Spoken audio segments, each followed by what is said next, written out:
Border Protection Agency revealed it seized more than a pound of fentanyl from a package originating here in Canada. U.S. officials said Wednesday the package was recovered in Seattle during a targeted enforcement operation at a shipping facility.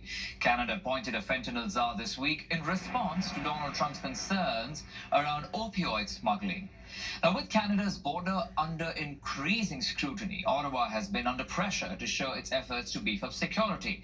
Today, Public Security Minister David McGuinty was in regard for the induction ceremony of new border agents and also met some of the four-legged inspectors working on the front lines. CTV's Denise Roberts has more.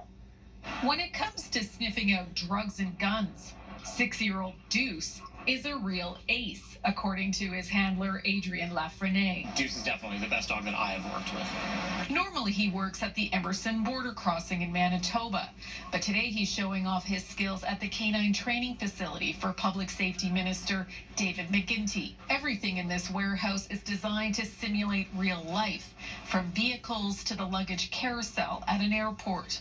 We train them to make sure that they're using their nose to search rather than their eyes to search, and then they got to have the energy to sustain the length of searches. Their jobs have never been more important, as the Canada-U.S. border has become a contentious point in trade talks with the U.S. Ottawa announced a $1.3 billion plan to reinforce the border and stop the fentanyl trade.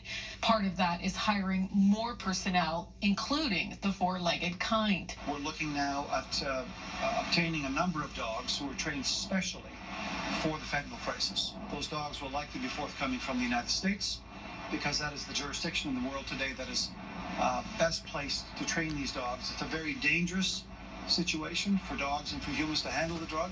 He says Canada is doing everything in its power to respond to the concerns raised by American officials. We've had a very profitable win-win situation between our countries now for a long time. We intend to keep it that way. Earlier in the day, at an induction ceremony for border agents, McGuinty stressed that the job ahead will be tough but rewarding. And graduate Sarah Deeney says she's not deterred by the recent political strife. Us here are doing our best to secure the border, and a lot of us graduating today are excited to go to our port of entries in order to continue to do that. Canada's border dogs are excited to do their jobs too, albeit for different reasons. They're rewarded with a ball when they find their mark, and a lot of praise. They think they're playing a game that's keeping both sides of the border safe. Denise Roberts, CTV News. With snow